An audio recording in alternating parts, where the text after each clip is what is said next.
that is the empowerment with the goal. Not only the sensitization for them to understand their rights, but also to help them. One key area for help them forget representation by the community. She added that they will empower women through trainings like garata dyeing, plastic products creation, and other skills under the Gender Eco-Climate Resilient WAF projects. Young people, she went on to say, would also maintain beach cleaning, promoting community involvement. A stakeholder at Godrich Wharf, Abdul Mansare, praised the initiative, noting its environmental health benefits. Then moreover, we not get shy, don't be shy. We say them for two weeks. This is our now number one problem that one. Because then go don't come clean additional, but as she take two to three days if you can, then say she then clean, I no go believe. Craving for Development approach includes regular cleanup drives, engaging local volunteers, and promoting waste management awareness. The organization is also advocating for stricter plastic reduction policies and encouraging sustainable practices among citizens and businesses. For SLBC, Julian Dumbuya.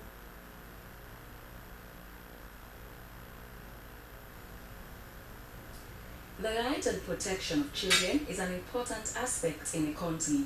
To achieving this, the Legal Aid Board has organized a refresher training workshop for its paralegals, focusing on strengthening service delivery to children in contact with the law. Abdul Mansare witnessed the training at the Police Wives Hall Kington in Freetown. The training brought together over 50 paralegals from across the country under the theme Making Justice Accessible to All. It aimed to equip paralegals with the necessary skills and knowledge to save children facing legal challenges. Legal Aid Board said it wanted to ensure that children have access to quality legal representation and support. Participants engaged in interactive sessions that covered essential topics such as child rights and safeguarding, legal and policy frameworks governing juvenile justice, and effective communication strategies. Executive Director, Legal Aid Board, Fatimata Carlton Hansel, said for paralegals to be effective and efficient in their work, a paralegal course has begun at Frabe College and will be replicated in other colleges in Freetown and in the regions. It's important that we bring our staff. We are able to hear from them, they are able to also get more training and they become better equipped. Because how do you handle a child? There is the framework for children, which we have, and for service providers. We must not subject them to violence, they have the rights to survival, we must provide for them. So when you hear legal aid, we are talking of issues of maintenance, we are talking of children who are behind bars, who are not supposed to be there. We try our best to see how we work with government institutions to see them out of correctional centers. The workshop featured presentations from legal experts who shared best practices and case studies on effective interventions for children in contact with the law. A Legal Aid Board lawyer, Ibrahim Samba, took the participants through some technical words in order to broaden their understanding. According to the Child Rights Act of 2007, it says from the interpretation section, a child is somebody below the age of 18. When you are below 18, it means you are a child. Right to education is a right to a child. Also, we all agree. Right to play, right to freedom, right to survival. They are entitled to parental right and responsibility. They are protected from unlawful sexual harassment, unlawful sexual invitation, meeting a child. It's a form of safeguard. Participants said they have learned a lot from the session and have a deeper understanding of their vital role in advocating for children's rights within the legal framework. SLBC News, Abdul Mansare reporting.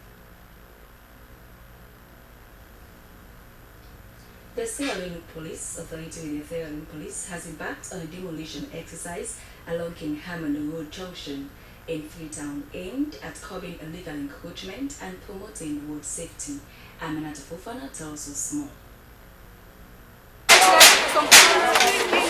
This demolition exercise here at King Haman Road Junction came as a surprise to many business people and others who blocked the footpath to do trading.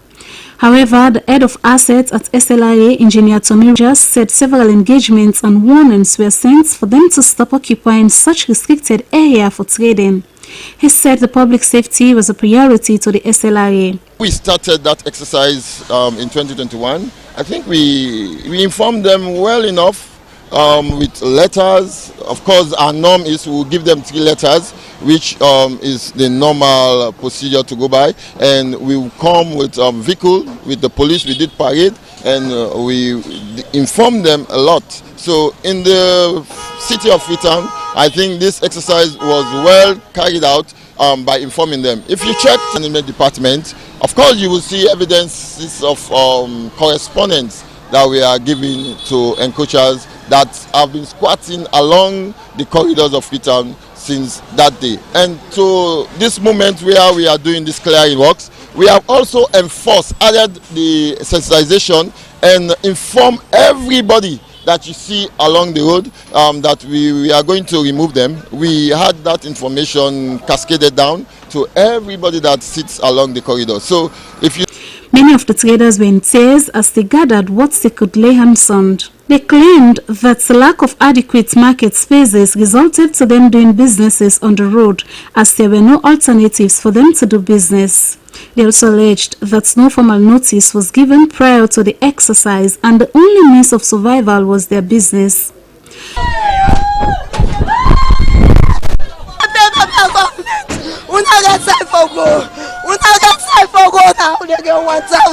Some of we not call that's how they say.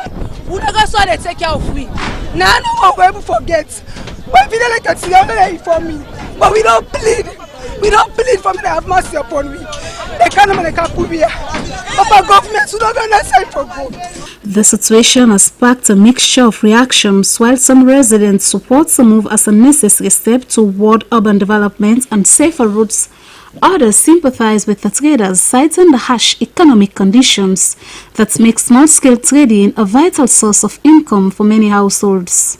The traders appealed to the government, the Freetown City Council, and relevant authorities to provide an alternative trading space that ensures both compliance and the continuity of their livelihoods. Slbc News, Aminata Fofana.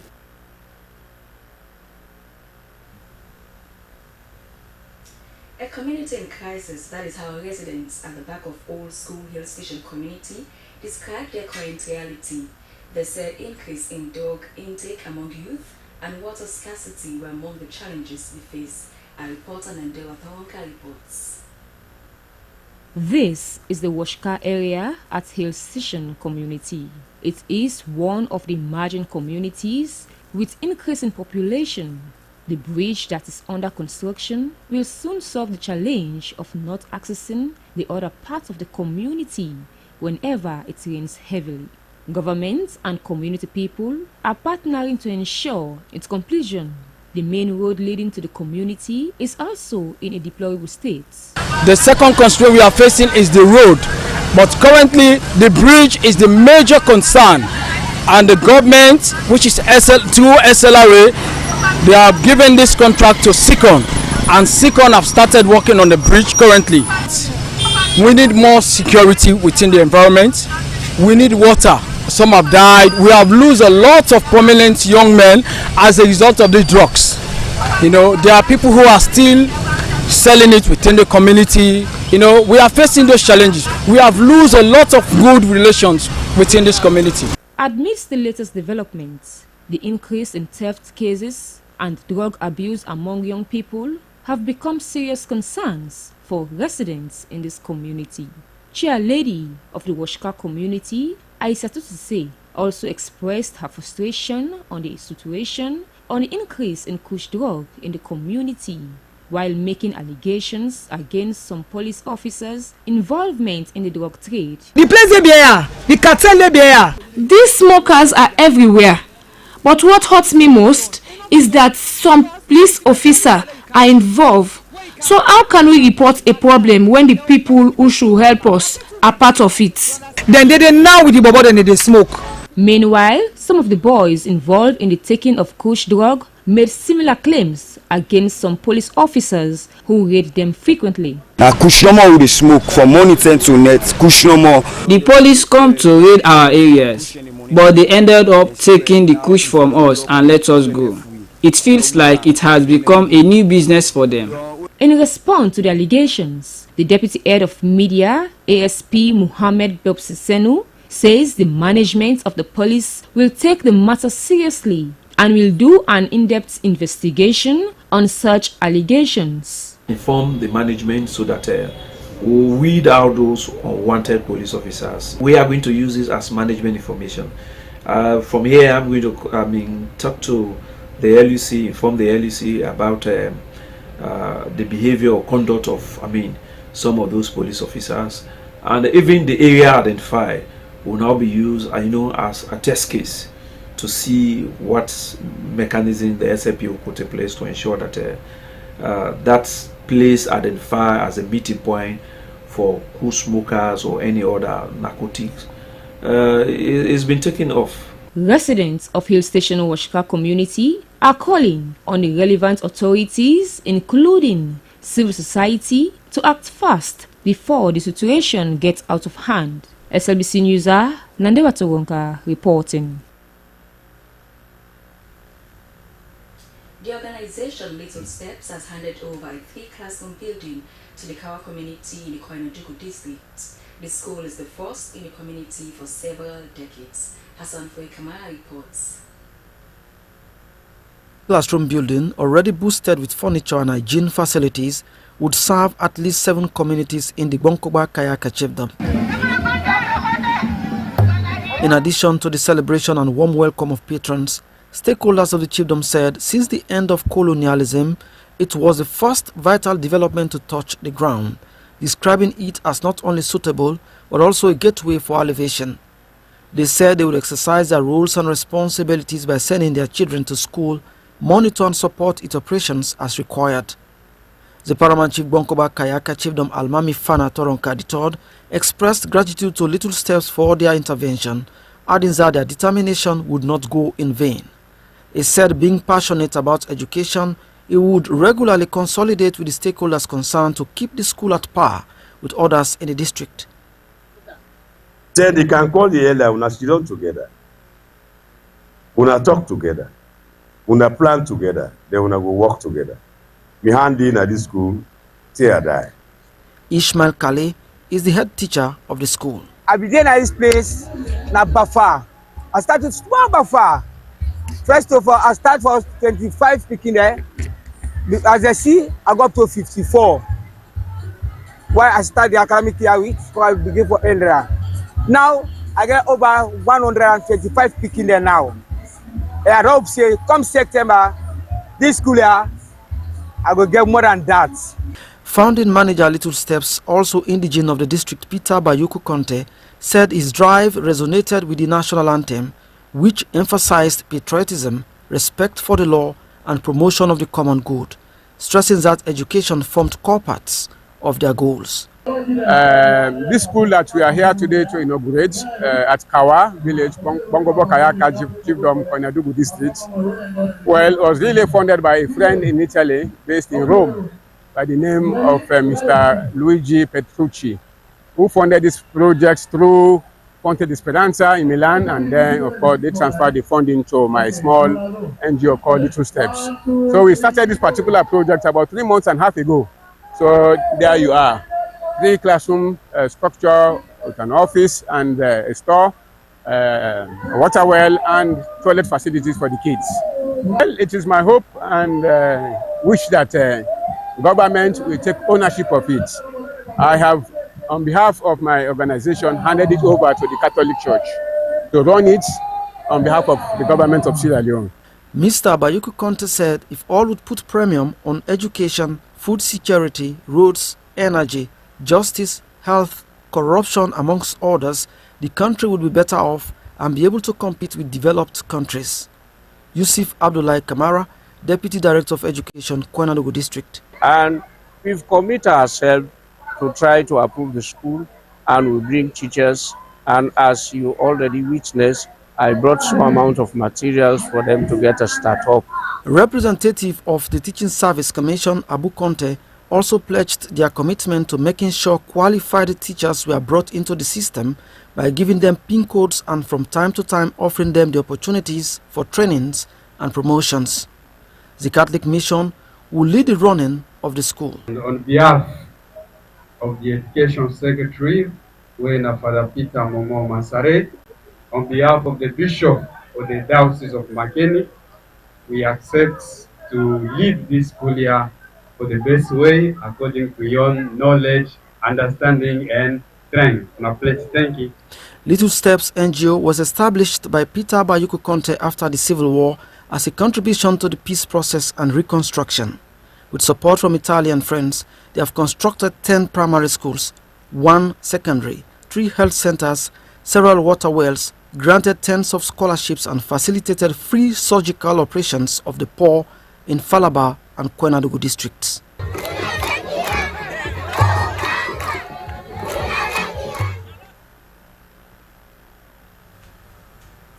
A wave of shock has swept through the tree planting community along Leicester Road. A school building under construction reportedly aimed at supporting the growing educational needs of the area was demolished by authorities from Freetown College. The 2-story structure, initiated by Pastor Patrick Koma, a proprietor of the Juniors Elementary and High School, was shattered on the grounds of FBC, sparking outcry from community members, parents and pupils who had pinned their hopes on the project. Jonathan Turner takes up the story.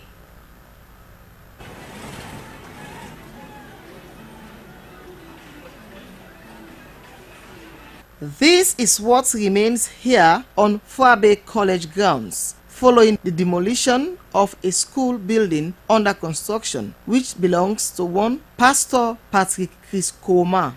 Eyewitnesses alleged that some individuals who attempted to intervene were beaten by college staff during the demolition exercise. According to Pastor Patrick Koma, the current site of the Juniors Elementary and High School is no longer sufficient to accommodate the larger number of pupils they enroll annually. He said in 2022, they formally wrote to the FBC administration requesting permission to build a larger structure within the college premises, adding that they wanted to give back to society by developing a school that could serve children from this part of the country. Pastor Patrick said that they had invested significant resources into the project. However, following a change in FBC's administration, the new Deputy Registrar, Brahima Ba, reportedly halted the development. After several failed engagements, the structure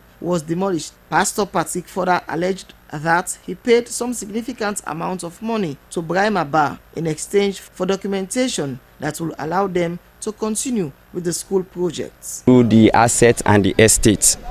So I started consulting with Mr. Ba, and after that we scheduled a meeting one particular afternoon. That is on the 8th of January this year, and I went to his office. I have also the text messages that we exchanged with regards to that meeting, and I went there with the sum of 40,000 new loans, 40 million old loans. I gave it to him, and he assured me that he will work on it. However, Deputy Registrar Brahima Ba denied all allegations of bribery and insisted that FBC land is not for sale or used for unauthorized developments. He said all illegal structures and encroachments will be removed. But then it's not true. The answer to that is not true. There has not been any form of transaction between that man and myself. He has not given me a cup of water or a packet of water. So I don't know where he's coming from with that kind of allegation. Of course, that is personal on my own person. I have the right to take my own action. And of course, he too has the right. If I have taken 40,000 from him and I cannot give him for Bay College land, nobody can give anybody for Bay College. I cannot convey for Bay College land. Then I would have defrauded him. Then he has the right to take his own legal action. But myself, affected as a person, I will take my own action. But the answer to the question is that absolutely no, there has not been any transaction between that man and myself. The incident has triggered a wave of concern among community stakeholders, parents and local leaders, who we are now calling on both the college administration and the government to find a peaceful resolution and consider the importance of the school project to the community's future. Erecting the school for the benefits of the thousands of less privileged children that are within the tree planting and Leicester Road community. Such school over the years has helped thousands of students to be capacitated for national development.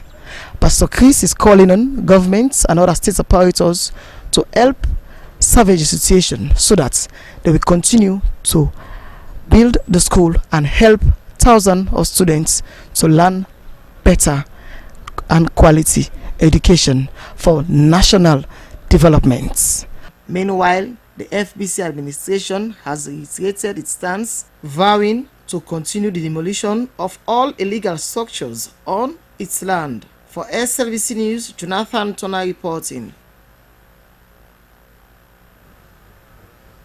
While you are watching news are coming to you live from the Sierra Leone Broadcasting Corporation on Channel 31. We continue with more stories.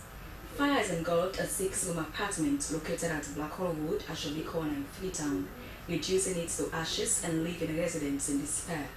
The blaze, which erupted at noon on the 10th June 2025, led to the loss of property and cash among other things, affecting multiple families. Christina Kamara reports.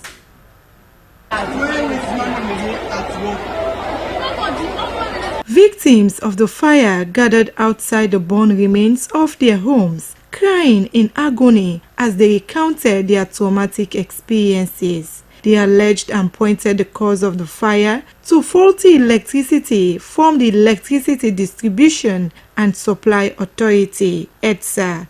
Eyewitnesses reported that the fire began around 2 p.m. with flames quickly spreading through the zinc house, fueled by flammable items. We dey inside the shop at the power and I see the smoke dey come out. So we want people that they hour for say fire. We want to go out the fire. One of the room we say one small pikin dey inside, and we bounce the room to open and go pull the pikin. So we try for all the fire now because one, the water not be there and other facilities not be there. So we try for all the fire, but the light be there on and the cable is spark. So any side all in a shop. And the smoke will suffocate me, so now what I will want, and I want to go call the ambulance, I mean the fire force, make all the fire, but not be able to get them. I believe the I see that the fire water, we got people on the inside, but they need film on the phone. So sleep tip there too. I go take the phone, I go plug her, for the child, so them go wake. So I see that the fire water, they say they want it. But I stay now at the time, and they smell something like cable in the bone. So I grab, I look at it fast. I say that this is a cage. Coal go down for them. I go, I not see coal. I grab, I go inside light day. I go inside Palatine, I go light day. I not see nothing. Now I come back, I go sit down. So in space of 5 minutes, now I walk one with beer, come on with one beer. In Gandhi Pavolo in our kitchen. They are like Gandhi fire. Though there were no reported fatalities, families were now left homeless with nowhere to turn to as they crisscrossed the aftermath of the tragic event. The intervention of the Sierra Leone Fire Force prevented the flames from transferring to other residential buildings nearby. Victims appealed to government for urgent financial and structural support to help them rebuild their lives. We starting a full life again. Not sorry to have a person keep our also in London. The government help we. We go homeless. This na rainy season, we no get time for sleep. Let them do for we, let them help me and knock for we. Residents therefore called for immediate action to address the electrical issues that have plagued the area and pointed the recent fire disaster in Freetown and elsewhere. SLBC News are in Freetown. Christiana Kamari reporting.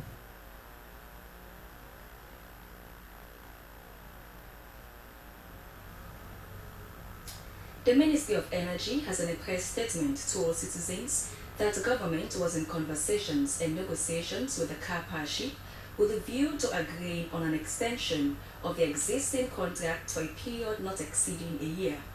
The Ministry of Energy said during the course of those negotiations, it received a disconnection notice from the car partnership on May 28, 2025, that they will significantly reduce electricity supply to Freetown effective midnight of June 12, 2025 on account of payments owed to them.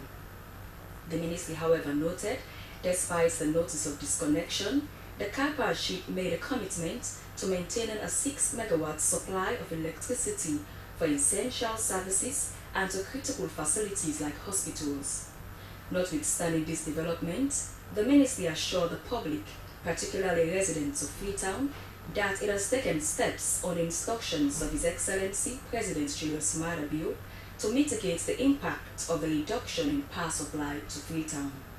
The ministry further assures citizens necessary actions have been taken to ensure the provision of reliable, affordable and accessible power supply to Freetown in line with the vision of the President. Now, the Speaker of Parliament, Honorable Senator Solomon Thomas, has called for a bipartisan vote, especially on Part 4, Clause 25 in the Child Rights Bill 2024. The bill, which is now in the committee stage, has received heavy bashing by legislators who were to decide on its fate during the sitting, but due to the walkout of APC MPs that couldn't hold. Dennis Fraser reports. As we move on so that we are able to identify and trash those turning clauses. To identify and trash those turning clauses were the words of Mr. Speaker. On the day, the report on the bill was presented by the chairman of the Legislative Committee, Honorable Sulaiman Mari Conte, earlier in May this year. But this was met with stiff resistance by lawmakers in the well.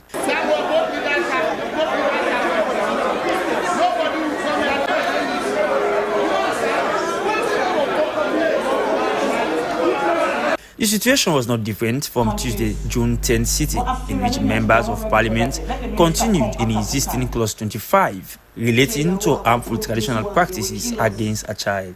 With expunging that clause doesn't mean the bill is not good. Expunging that clause doesn't make us a bad mother. The goodies in this bill is enough to protect our children. It's possible that this bill can pass, but I know for sure at this particular moment, there could be a lot of pushback. If we try to force this one, we will be doing our people a lot of disservice. Although members of parliament on the left hand of the aisle have exited in protest for what they called conduct of the clerk of parliament and demand for his resignation, that did not prevent members on the ruling bench from focusing on the debate on the bill.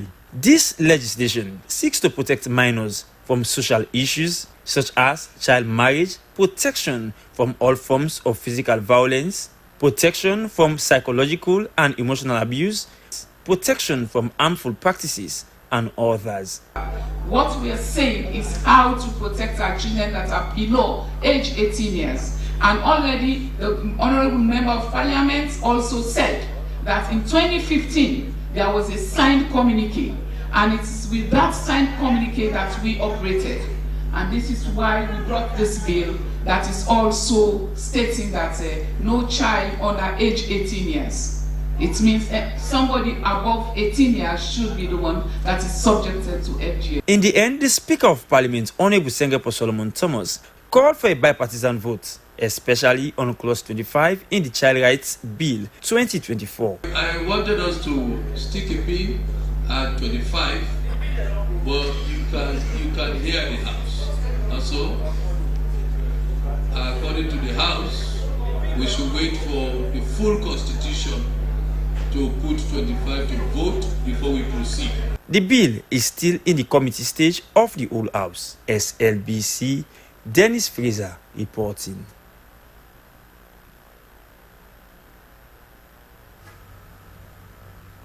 Well, it's now time for a segment to begin with the international news.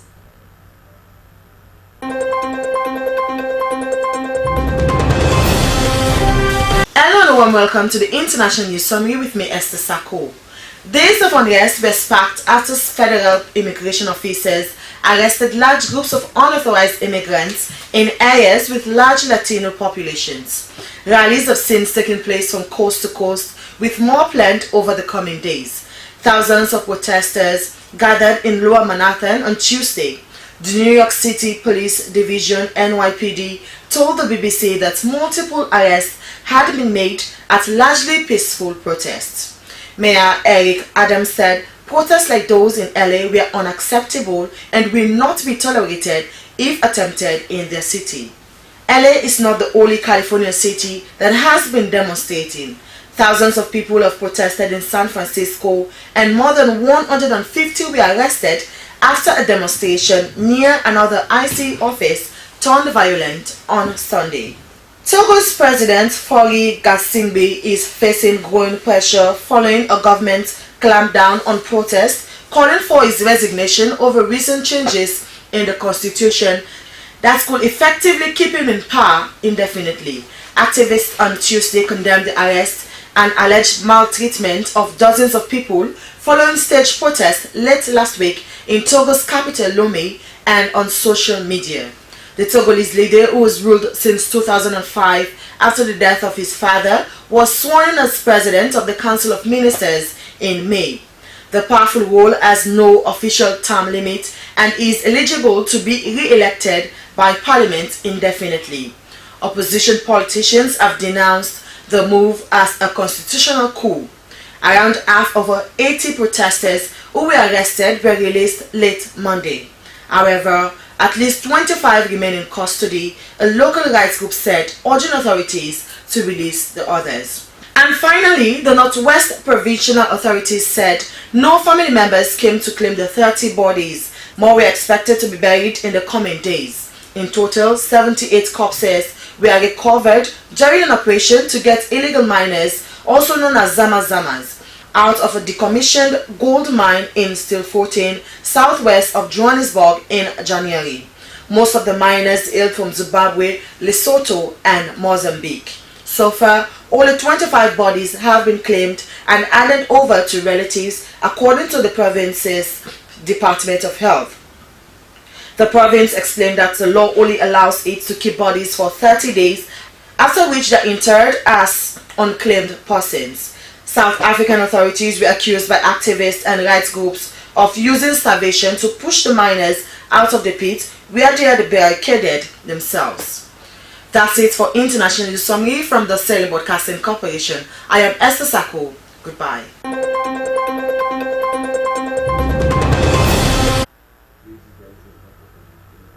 Well, away from there, let's move over to our entertainment desk. Hello and welcome to Entertainment News with me, Sulaiman Babature. In this edition of Entertainment News, Confucius Institute hosts 24th edition of the Chinese Proficiency Competition, and SL King James releases a teaser of a song titled Stop It, I Like It. Now, the Mandarin Chinese is one of the most spoken Chinese languages with over 1.6 billion speakers. Every year, the Chinese institution known for teaching Chinese in Sierra Leone, Confucius Institute, hosts competition for students who proficiently speak Chinese. Now, days ago, the Confucius Institute hosted a competition where 12 students participated in the local level, and Ifeon Solomon emerged winner with 94.7 points, and he is expected to represent the country in the international stage. I feel very, very excited because this is what I've I've been praying for. Yeah, all the way long. From my year 1 down to my year 4, I just felt that while graduating from Freetown College, I should have a good certificate. At least since I'm studying Chinese as a major, I should have a certificate that suits this particular purpose. Yes, indeed, and congratulations to Ifeon Solomon. And now, one of Sierra Leone's finest upcoming artists, SL King James from Kenema. SL King James days ago released the teaser of his new song, Stop It, I Like It. Some say love is a thing that you feel but you cannot explain. Love can be sweet, happy and beautiful, but also a mixture of pain. Some say love not calm, it's a waste of time, it go mess up your brain. Girl, I don't know what in how they feel, I'm so confused and I'm going insane. Anytime I see you, my body they rise for me, I don't know what you give me. Baby, when I hold you, words cannot express the feeling, but good to know something can do me. When I grab you and kiss you, use you holy water, baby, baptize the demons within me. Girl, are the things you can do when you put on the bikini. Stop it, I like it. That is it. It's cool, it's nice, lovely, melodious. I mean, the rhymes, the lyrics, everything is on point. That's good, SL King James. Keep it up. Well, this is all we have for this edition of Entertainment News with me, your presenter, Sulaiman Babature. Thanks for watching. Keep watching the SLBC.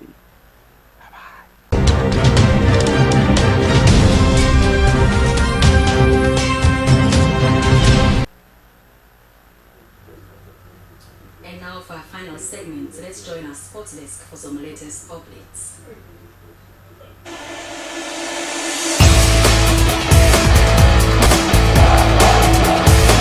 Hello there, it's your sporting updates that keeps you in the know.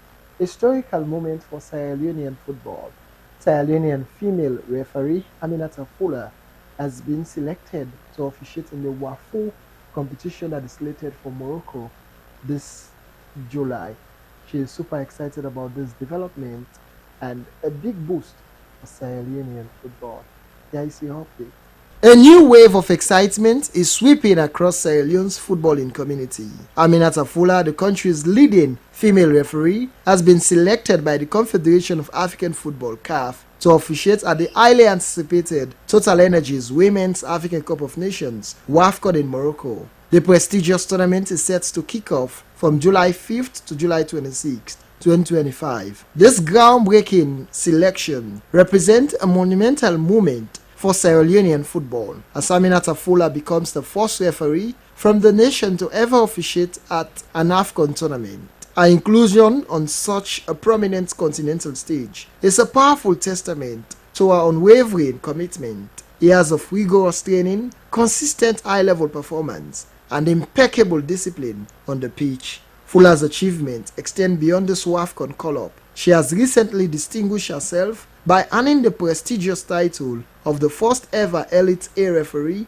in Sierra Leone's history. This trailblazing accomplishment is poised to inspire a new generation of referees across the nation and demonstrating that with perseverance and talent, Sierra Leonean match officials can reach the pinnacle of their profession. Her success underscores the growing recognition and rising profile of Sierra Leonean match officials on both the continental and global football landscapes. It sends a clear message that with dedication, skill, and the right support structures, Sierra Leonean officials are more than capable of not only competing but truly excelling at the highest levels of international football.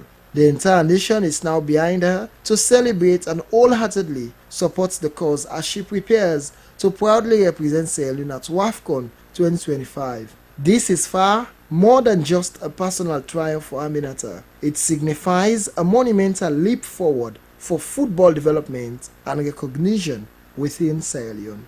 International scene will flip our attention to another exciting news for African football. The Teranga Lions of Senegal defeated the Three Lions of England 3-1, becoming the first African team to defeat the Three Lions. It was indeed a show of Pan-Africanism, and the players visibly demonstrated their commitment during the match.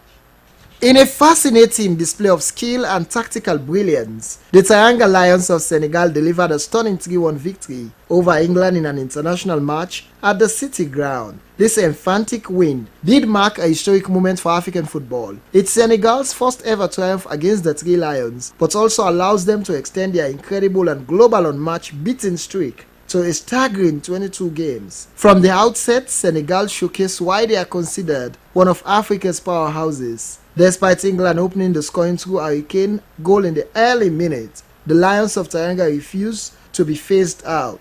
They quickly asserted their dominance, demonstrating superior pace, cohesion and attacking intent throughout the match. Ismail Assar leveled the score for Senegal, capitalizing on the long ball over the England defense to calmly slot past the goalkeeper. The momentum swung firmly in England's favour, and it wasn't long before Habib Diarra added a second, catching the English defence off guard once more. While England attempted to mount a comeback, even seeing a potential equaliser from Jude Bellingham, controversially ruled out by VAR for a handball. Senegal's resolve remained unyielding. Their discipline and defending and sharp counter-attacks proved too much for the host. The victory was sealed in the dying minutes, and a swift attack added in Youssouf Salibali firing home Senegal's third, sending their supporters into ecstasy and solidifying a truly memorable performance. This win is more than just a friendly result. It's a powerful testament from the current African champions.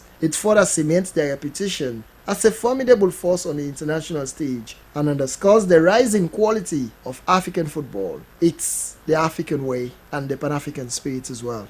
And that's ends your update. Thank you so much for watching. Till I see you again, enjoy the rest of your day.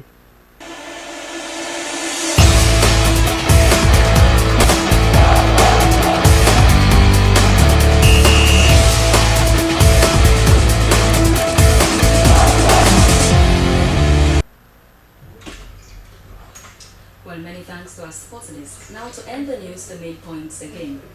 The International Institute for Democracy and Electoral Assistance, through its EU-funded Sierra Leone Democracy Strengthening Program, has signed a sub-grant agreement with civil society organizations and the media to support government and electoral reform processes in Sierra Leone.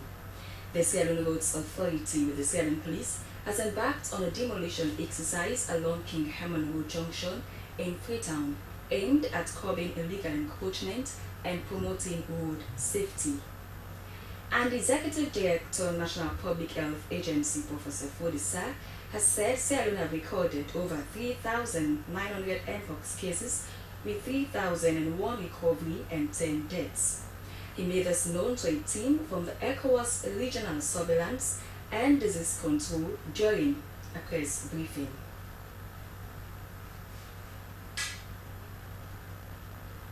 Well, that's how we wrap up this morning edition of News Hour from the SLBC. I am Esther Susanette Bassi.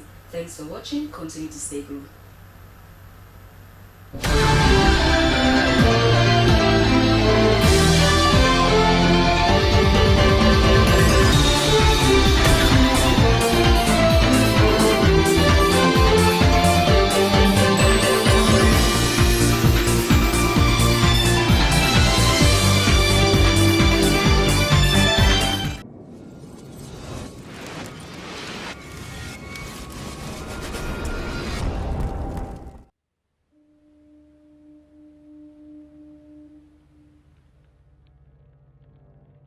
A place cannot produce poems.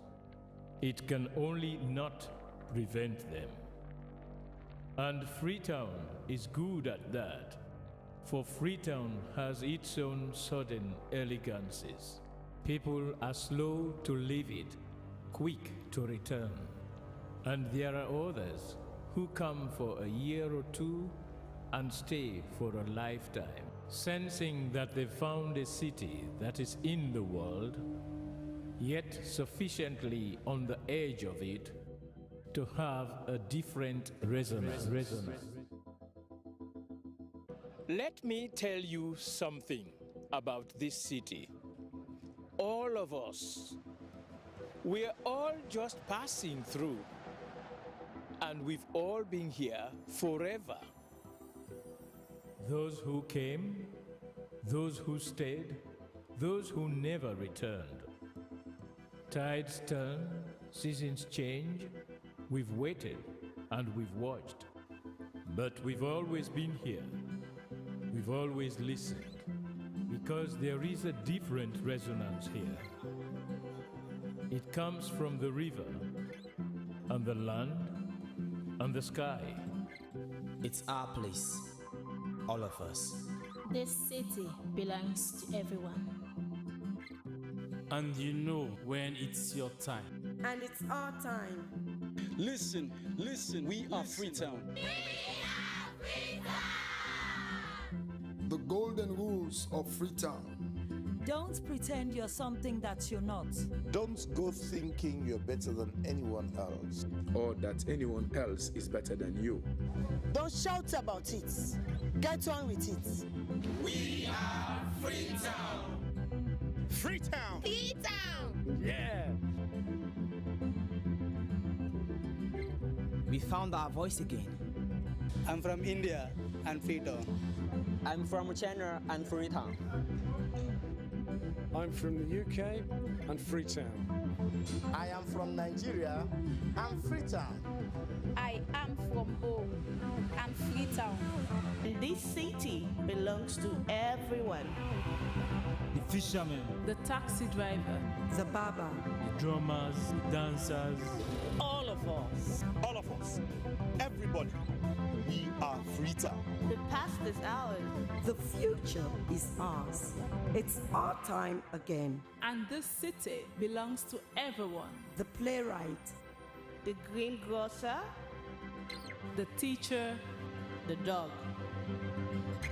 This space is ours. This light is ours. the beaches are ours.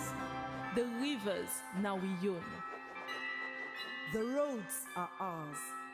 The bridges now we own. We are Freetown.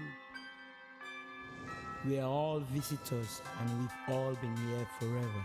We've got the mightiest river. And the biggest sky. And there's a resonance again. Freetown, Freetown. We are proud of this place. We love this city. And we want you to love it too.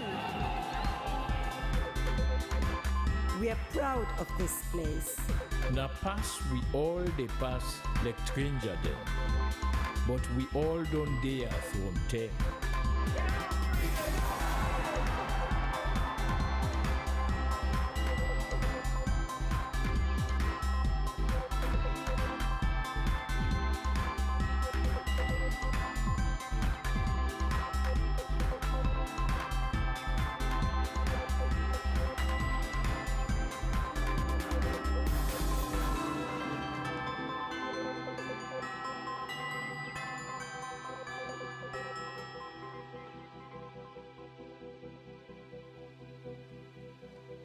Come here, and you'll feel it, that end of the line sense of freedom. Say yes to Freetown. Say yes to freedom.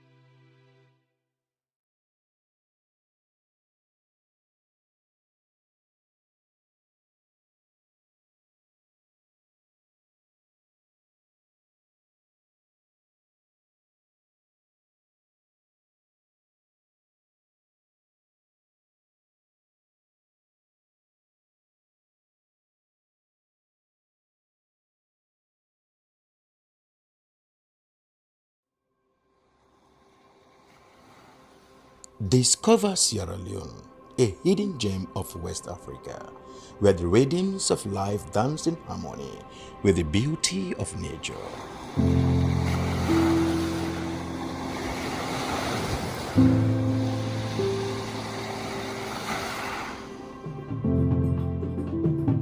Feel the heartbeat of our culture in every beat of the drum, in every step of the dance.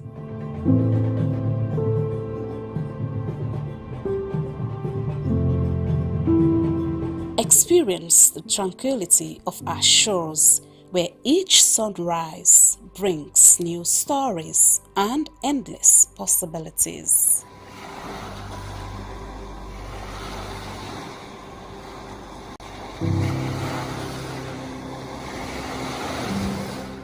Immerse yourself in the vibrant tapestry of our daily life, where every color tells a tale and every face a friend.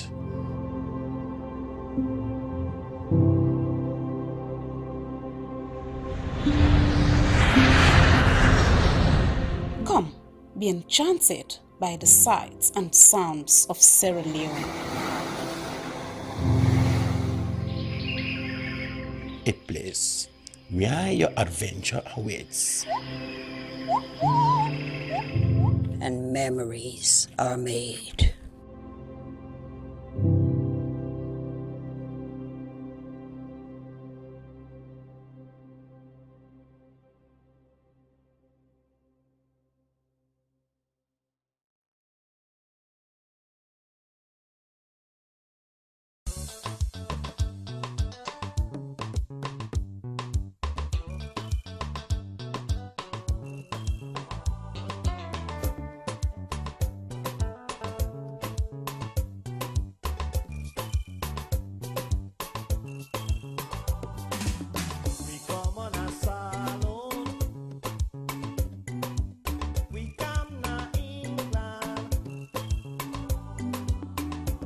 We don't run away.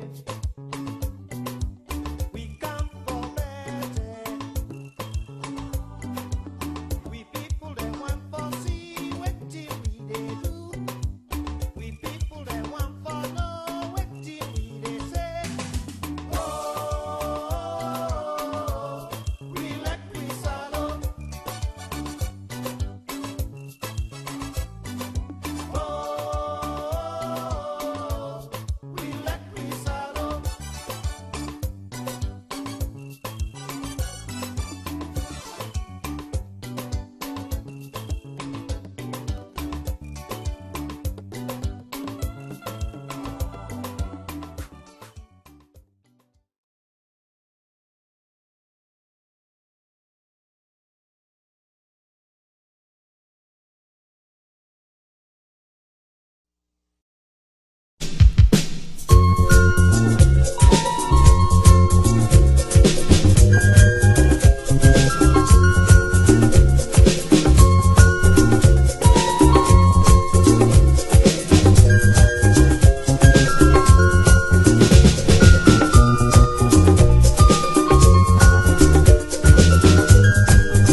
From New Englandville, this is the Slbc. We are broadcasting live this morning. The program is Good Morning Sierra Leone. It's a pleasant morning here at Broadcasting House. Hello and welcome to your breakfast show, Good Morning Sierra Leone. This program always starts today with analysis and views on issues of national concern. We are your presenters. Francis Bernard is my name, and I'm teaming up with Dennis Fraser, of course, is my name. And of course, our course of the day this morning is from an educationist, Lene P. Johnson. And it says, education is the key to opportunity in our society, and the quality of education opportunity must be the birthright of every citizen. That's of course a good thought, because no one can, argue with the fact that education is mostly the key to success. Coming up in the program this morning, Abdullah Kaloko speaks on the flag bearer race in the All People's Congress Party. All People's Congress APC members of Parliament suspend activities in the Well of Parliament. And the UOFL Department of Theatre and University of Sierra Leone to celebrate identity, culture, and homecoming. All these issues will be dealt with in the next hour of the program. Continue to stay with us as always if you can. This is Good Morning Sierra Leone.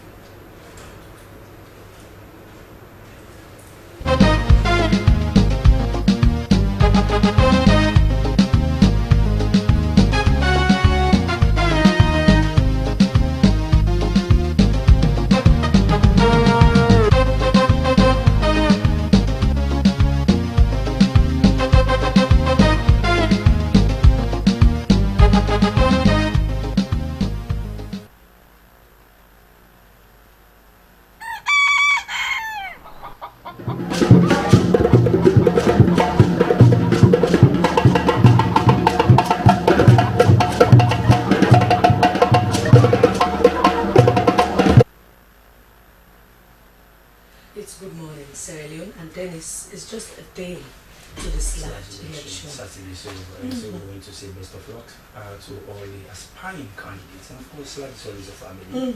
And of course, we don't know about division, and we can never be divided. We are the last one standing. Well, in the program, as you've heard in our headlines, we start with politics this morning. The National Delegate Conference of the main opposition party, the All People's Congress, is just a few months away, and efforts to get new flag bearer are already heating up.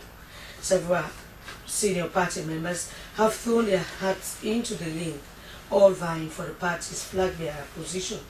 One of those aspiring is Abubakar Kaloko, a long-time and respected member of the APC. But what's driving Mr. Kaloko to contest for the top spot? What vision does he have for the party and for the country? Joining us in today's edition of the show is Mr. Abubakar Kaloko, one of the aspiring aspirants for the flag bearer of the APC. Well, good morning, good Mr. morning. Kaloko, and welcome to the program. Thank you. Thank I you was for going to having say me. one of the aspiring flag aspirants for the SLBC. Oh, you'll be a good thing, right? To aspire for the SLBC.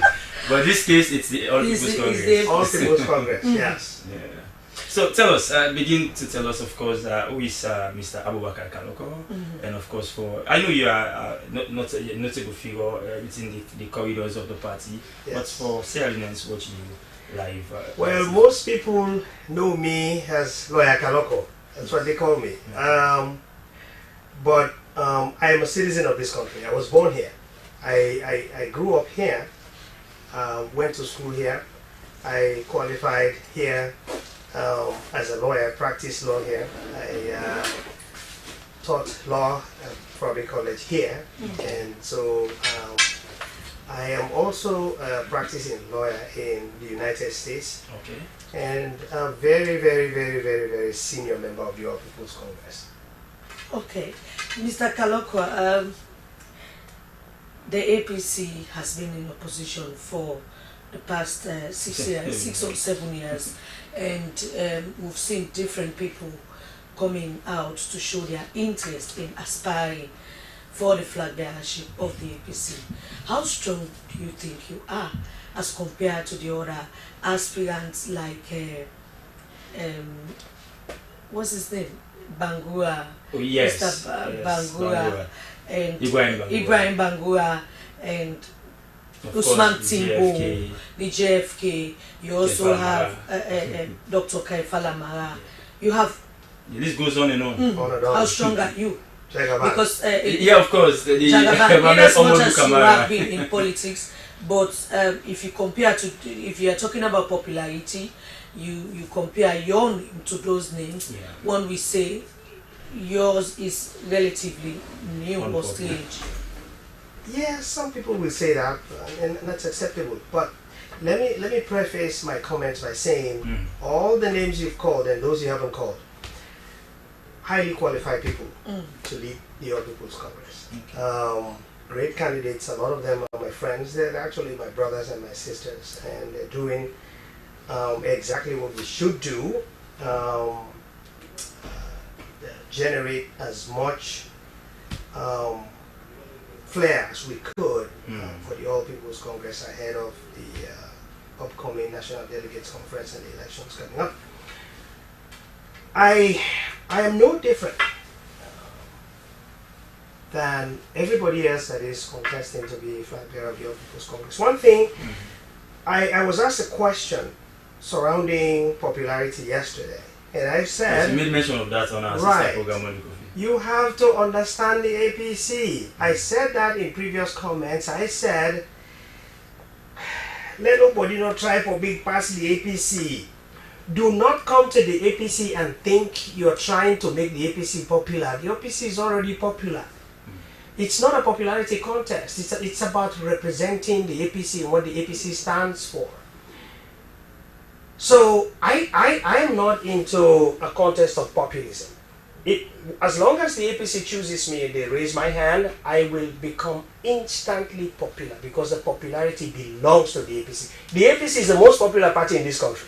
Is that, sorry, but just comment, is that suggestive of the fact that you will rely on the party to build your popularity? Because in the case of your then flag bearer for the 2023 race, Dr. Samuel Kamara, people were like, who is he?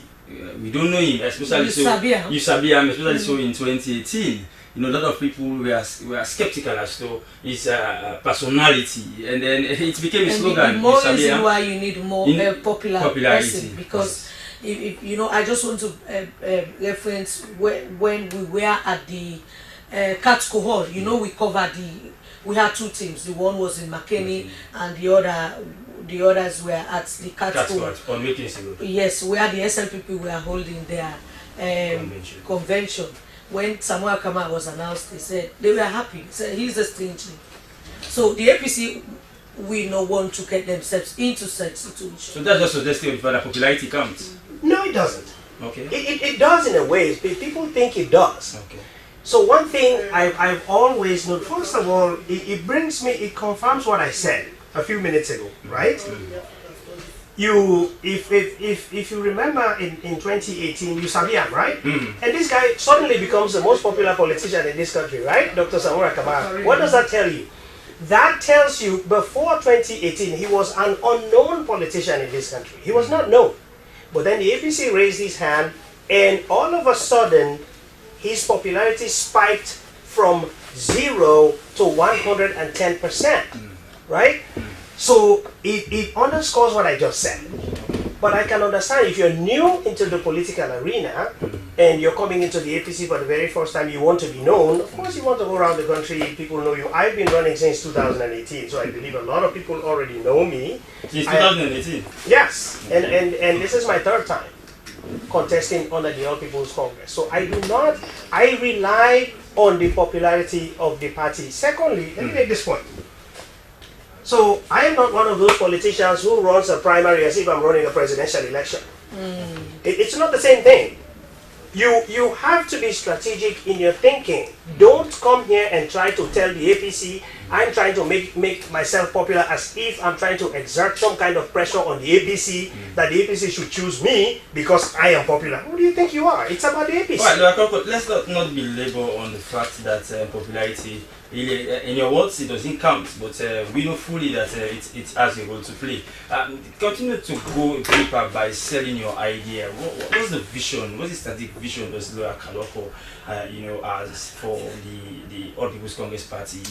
More so that the All People's Congress Party is like fighting to, get back into the age of power. So I want to bring back the APC to what the APC should be.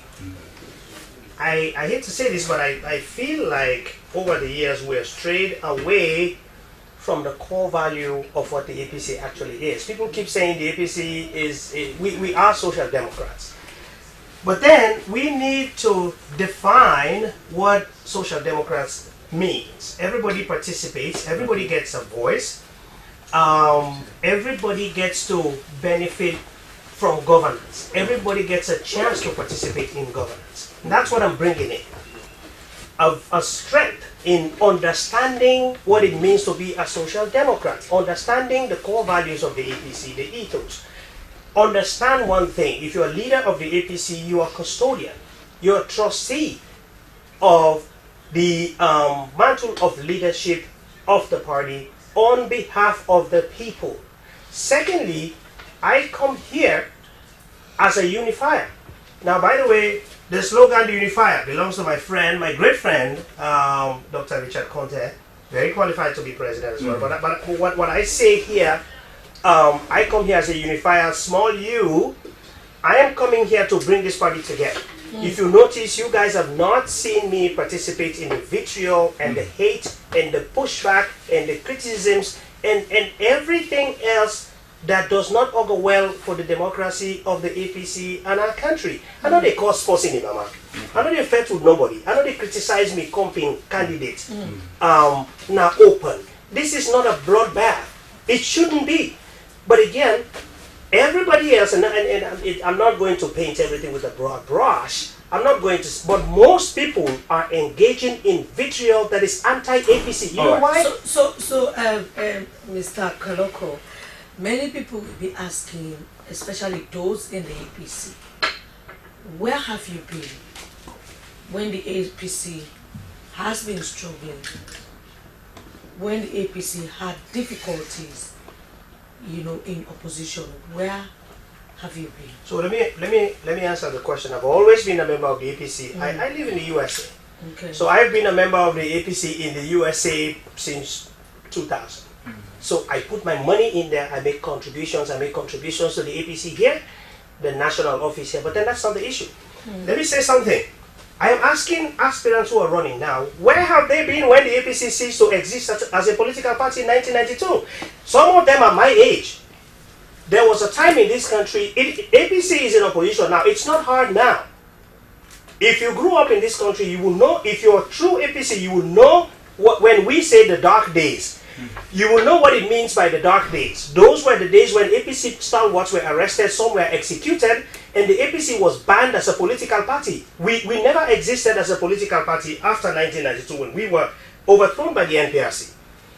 So I will tell you here, where have they been?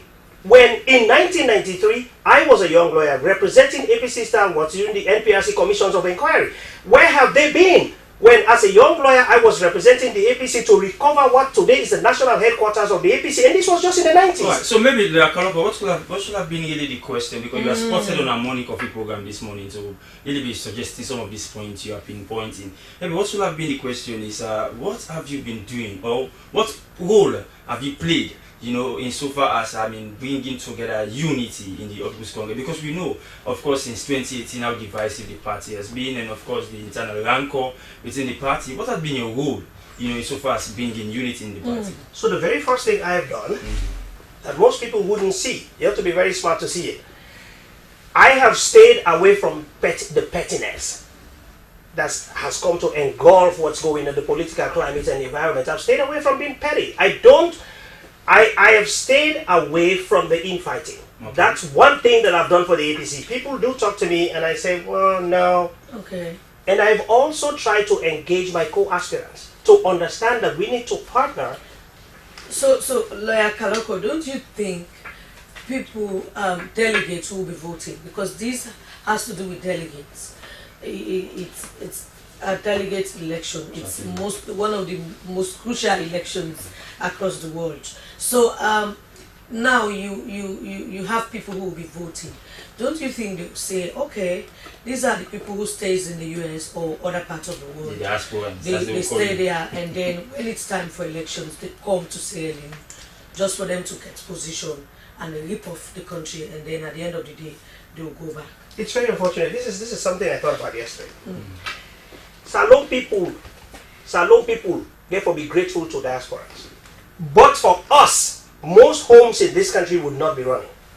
The amount of money we send here, you should be thankful to us that we're sending our monies to support this government to finance education, finance healthcare. When you say that, what are you really suggesting? I am suggesting that it is anti-Sierra Leone and very unpatriotic for one Sierra Leone. I will also tell you there are a lot of Sierra Leoneans who are hardworking, who believe in their daily sweats to earn their daily living. Yes. Not necessarily depending. There's a lot of Sierra Leoneans, not just to counter that a little. There are a lot of Sierra Leoneans who don't have people overseas, who don't have people abroad, but they're surviving. Yes. But then so why should you have generally Sierra Leoneans should be thankful for that? What gives a license to one Sierra Leonean to criticize another Sierra Leonean when instead they go drag abroad, criticize them for being abroad? You come in Sierra Leonean, we are Sierra Leoneans just like them. There's no more Sierra Leonean than us. Just because I go abroad, I am no longer Sierra Leonean. I don't understand what's going on in this country. That's very disrespectful. I only advise you to be guided. Just go with the issues and let's forget about that. Right. So I'm just saying that, again, saying lawyer cannot consider na America then come on abroad for campaign for power. Yeah, but then the party running here is actually run partially on my money and my friends. Send your annual payments, dues and all. So do not judge me as somebody who's just coming here to be flag bearer because I come from abroad. Don't you think you need to do a lot of sensitization to the delegates? Because what you say now is for them. Because they will have to vote for you to be the flag bearer, the flag bearer of the APC. And then you definitely come at the national level. For now, it's just within the party. You talk to delegates that look, me staying out of Sierra Leone does not mean I'm not a member of the APC. Does not mean that I've not been supporting, I've not been sending my money to take care of this party.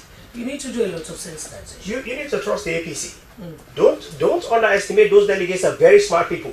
They know what's good for the APC.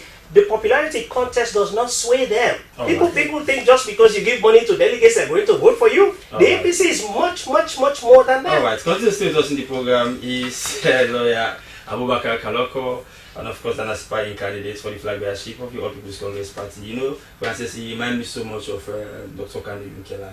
Those times when he was vying to be... Anyways, I will move to another issue still on politics. The main opposition party, the All People's Congress, has announced a suspension of all parliamentary participation by its members in Parliament. Honorable Abdul Kagbo, who is the leader for the opposition, follows a public declaration by the current clerk of Parliament, Honorable Paran Umar Utawali, of his intention to contest for a senior position within the ruling Sierra Leone People's Party. Well, why have the APC MPs taken this step? And what implications does it have for the functioning of the parliament and the wider governance system in the country? We actually intended to have a panel on this particular issue, and of course we had the representative from the All People's Congress in Parliament, who happens to be the chief whip, the whip of the opposition, Honorable Abdul Karim Kamara. but for other engagements, and he couldn't be part of the panel. But nonetheless, we are joined by Honorable Quentin Saliakone of the ruling Sierra Leone People's Party. Good morning, Honorable. Welcome to the program. Yes, good morning, and thank you for having me. It's a pleasure having you in the program this morning, although you are spotted on the Morning Coffee program this morning to suggest that the Sierra Leone People's Party, the party in governance, is not concerned about the issue per se. But this has been an issue of public interest. It has garnered a lot of public interest over years. A lot of people are really complaining. They are concerned if the clerk of parliament, who is supposed to be, of course, someone who is a civil servant, a passive civil servant, is now vying for a political ticket. Okay, thank you very much. In my presentation during the radio program, what I said is that as a political party in parliament, by right, we should not be concerned with the concerns raised by the APC, simply because due respect has not been paid to us as a major sector in that parliament. Because if they have a concern, and we all are in the same chambers, in writing the Speaker of Parliament, I was of the opinion that they should have copied the SLPP, because that is what protocols demand. You can't be bringing something that is your concern, and we live in the same chambers, we do the same things, and yet you eliminate us from the people you want to be involved in the whole process. So by technical interpretations, we realize they don't want us to be a part of their program. And the more reason we have not made an official statement with regards to their concern. So because once you are not invited and you go about touting, it becomes a problem. The issue or the concern they have raised, legitimate reasons have not been given. Yeah, and we are only here because the fourth estate, which is a major sector in the development process, has invited us. So if an invitation has been extended to us, we have no option but to come and give our own perception to the whole process.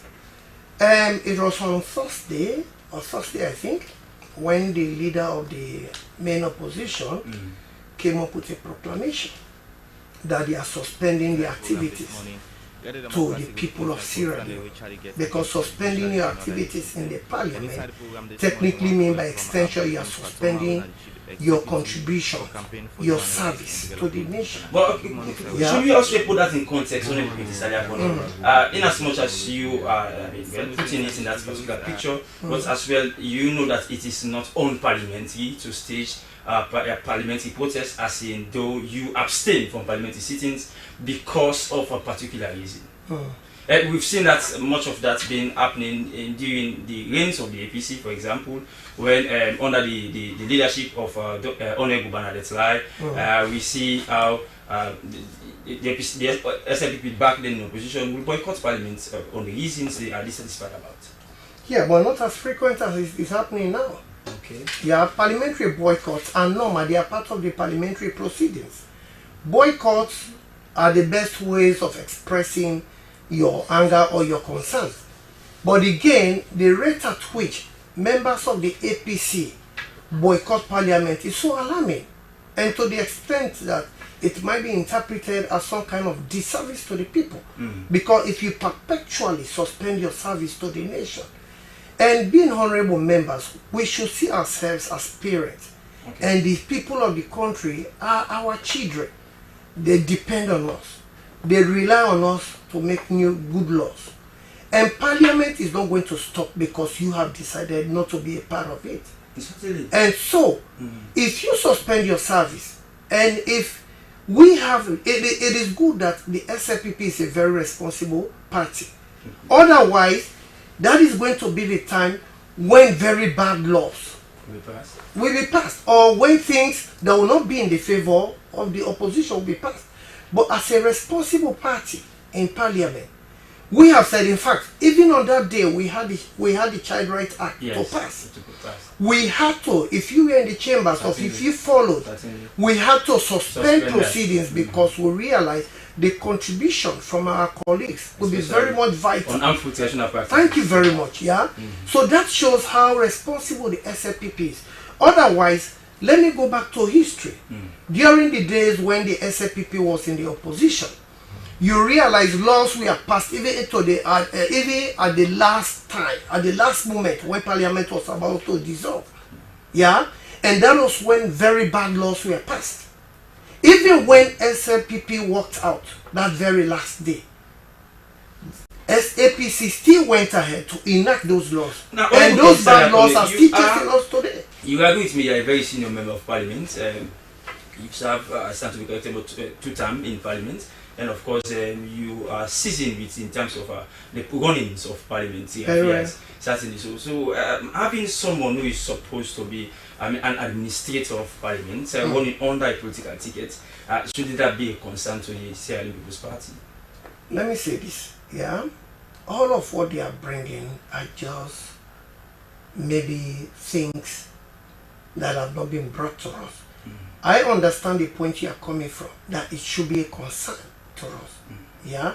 But until then, until we get the facts of the matter, we cannot act. What facts so what else do you need? Now listen, what facts do you have? Now, somebody might say, Honorable Parang was on social media making statements. He also had a party activity where he made his intention known to his party. He also had his banner, his flyers, making rounds on social media, displaying on the streets of Freetown. Is that not sufficient enough to really tell? What I'm saying, let me put it to you. When we are bringing on board this particular topic, we really want to deviate from the political rancor in Parliament. We want to speak to the issue as Sierra Leoneans. We expect to hear from their legislatures. Let me tell you, I'm a politician. Okay. Yeah, you can't expect a politician to devoid himself from political talks. No, now this is a national issue. So let me just come. That is what I'm saying. Yeah, yes, it is given that I have seen, personally, I have seen flyers in the name of parental rally. Okay. Yeah, but I'm a lawmaker. And one thing we need to do, mere aspirations do not transcend into anything tangible. Do you call it mere aspirations? Let me just come. The rules are clear. Yeah. Today I might say I want to become the next president. Yeah. I have my very senior colleague here and a lecturer who is now aspiring to take the flag for the APC. It's mere aspiration. There will come a time when people are requested to make formal applications. And once that happens, they no longer call them as aspirants. They now become candidates. Okay. Yeah? By the dictates of law, when somebody now becomes a candidate, then it is given that the laws must take effect. It is possible that somebody may aspire now, and in the next second, somebody decides to step down. So mere aspirations, and even for the banners.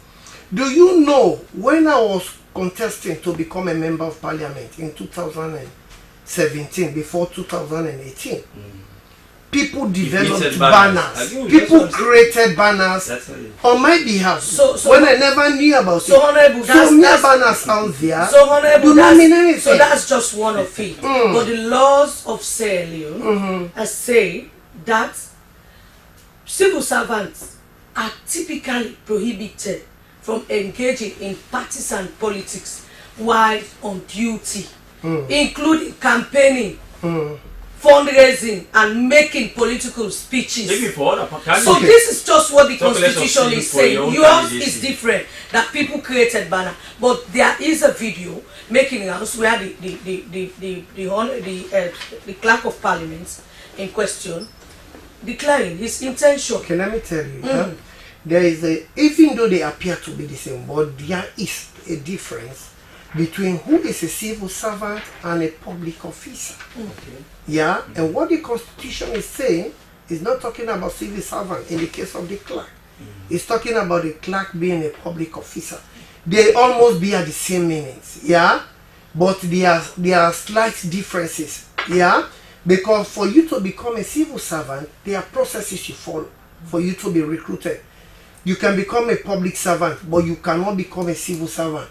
but all civil servants are public servants. Certainly so. That is the difference, yeah. Right. So for the case of the clerk, yes, it is given in 82(2), yeah, of the Constitution, which talks about the clerk being a public officer.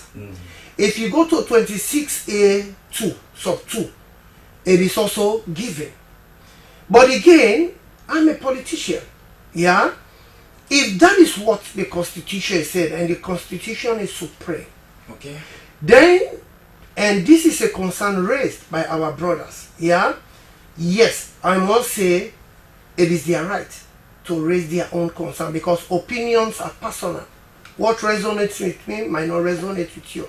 So if they think the clerk being a public officer, as dictated in 82(2), because of he has manifested, I am not saying that is the case, I am only quoting what is the case according to the APC. That is what I am saying. According to the APC, if that is the case, yeah, then, and they are now demanding for his resignation. Because that is what and they are directing their concerns to the speaker.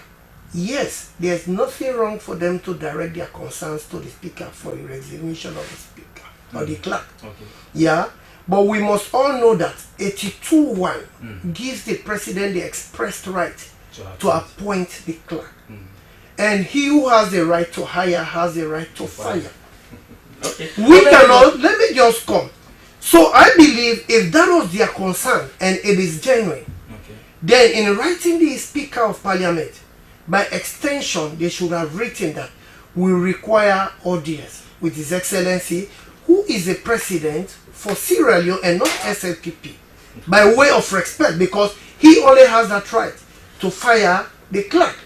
And the president we have is a reasonable person. So, Honorable, let's leave the president out of this. And let's focus on the issue. That is the issue we are talking about. So we've seen situations in Parliament where the SLPP, I don't know whether you were there, have also walked away from Parliament. I accepted that in the past. It is part of parliamentary proceedings. It is. Walkouts are normal. But when they become too much, they become disservice to the people. So, Honorable, as a democratic state, where you as a politician, I know your ambition is not just to stop at being a member of Parliament. You must have other dreams to become maybe the president or vice president, as the case may be. But do you think this is good for our democracy? What? The situation we have. We always have in the APC, walking out of Parliament. You did before now. And now we have this situation where they are... Honestly, if you go to the Constitution, this is a very genuine concern, because we are just going through the Constitution, where the Constitution is saying that every civil servant... Which part of the Constitution is talking about civil servant? He is a public servant. He is. Every public officer, let's put it that way, engaging in political activity that conflicts Which one is with the duty to maintain impartiality can lead to disciplinary action. Okay, let's leave Which the part of the disciplinary. Constitution is that?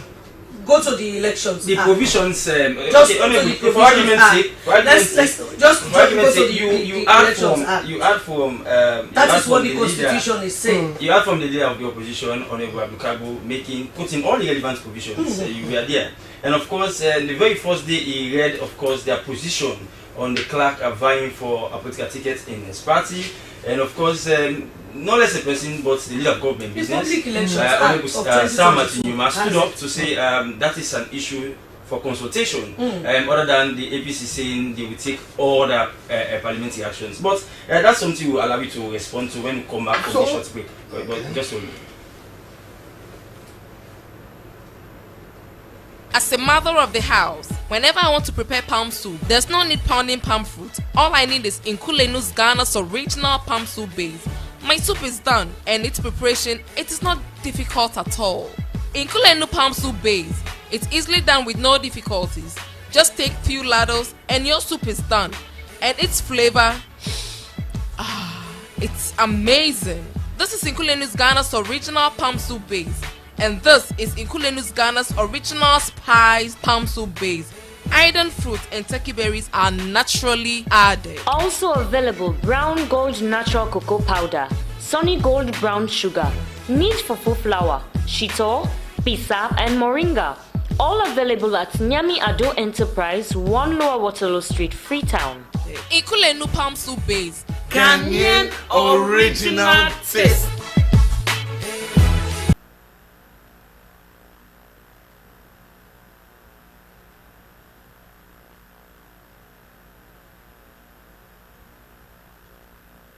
Good morning, Sierra Leone, and we are broadcasting live from Broadcasting House, New Englandville. We ask you to send your comments and views to the number on your screen, or you can go to our Facebook page, Slbc TV Live. So, universities. We've worked with University of Sierra Leone and the University of Louisville. We've had 11 students to come from my school and 10 students to come from the University of Sierra Leone to create our own version of a show entitled Homecoming, where we explore the idea of identity and how we can use theater and art as a way to communicate larger ideas. And this time we're communicating what it means to come home.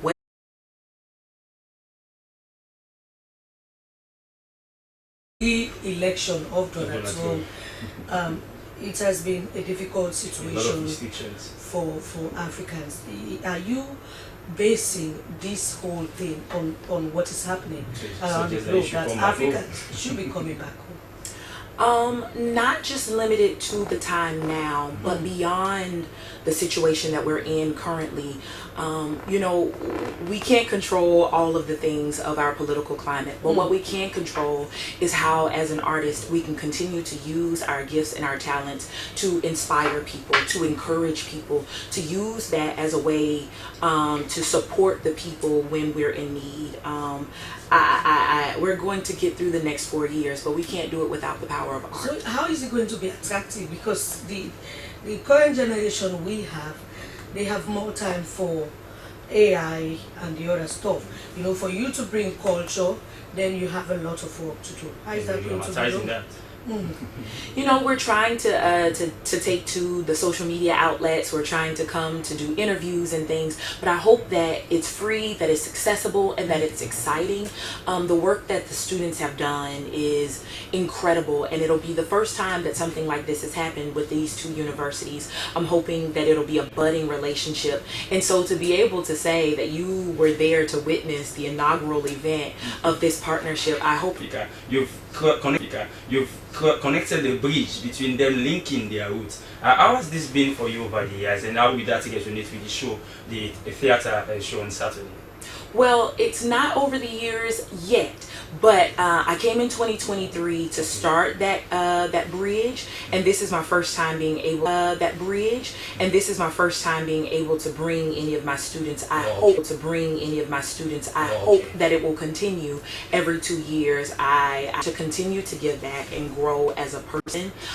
In the meantime, though, I've spoken with my students about not holding on to the experiences that they've had here, but to go and tell everyone that they come in contact with what you got from Sierra Leone. It's one of the countries we don't hear much about. When we talk about the transatlantic slave trade, we hear about Nigeria and we hear about Ghana. I've never Nigeria and we hear about Ghana. I've never, and it opened a new and door. And you have this fabulous story about Senge Pierre by Bouye and all. Yes. Fabulous story about Senge Pierre by Bouye and all. Yes. And so to blame the educational system is not my way of working. It is, now that I've been in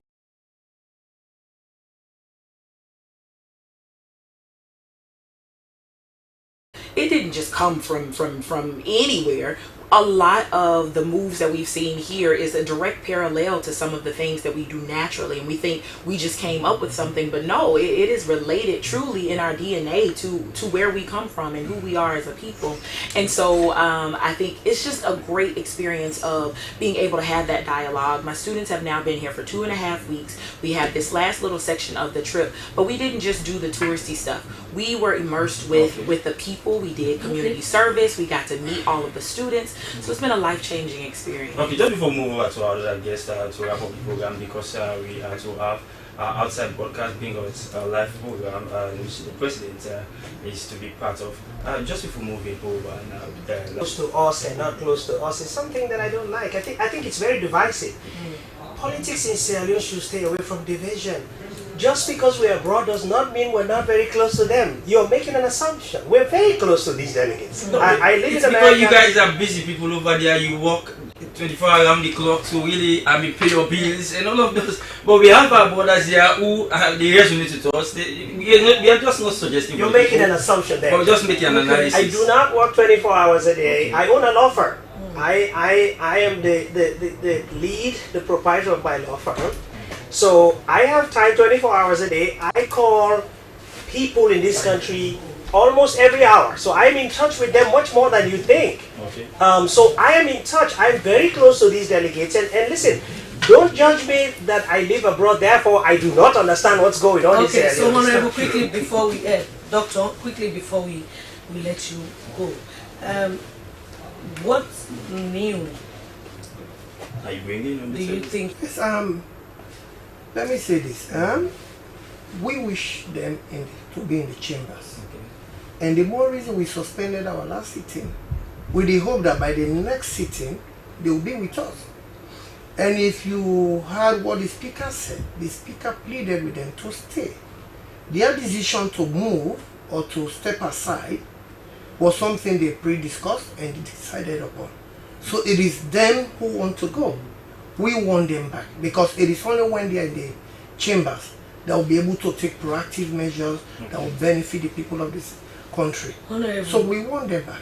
Finally, Honorable Paranta Wali has always been, I don't know how to say, in the middle of controversies. If I could say so, as a journalist, I've been following.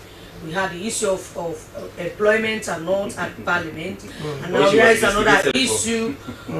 We have an issue of the opposition walking away because they want him to resign. And the Public Elections Act of 2022 is clearly stating that if a public officer wants to vie for a political position, must resign his position. That is what the APC is saying, and it's in our constitution. So, what is so difficult to get sanity in Parliament than to or is it only to one trying to catch another one? Well, let me just say this quickly because we have no time. Okay. Yeah? Yes. I am not in position to take such decisions in terms of what should happen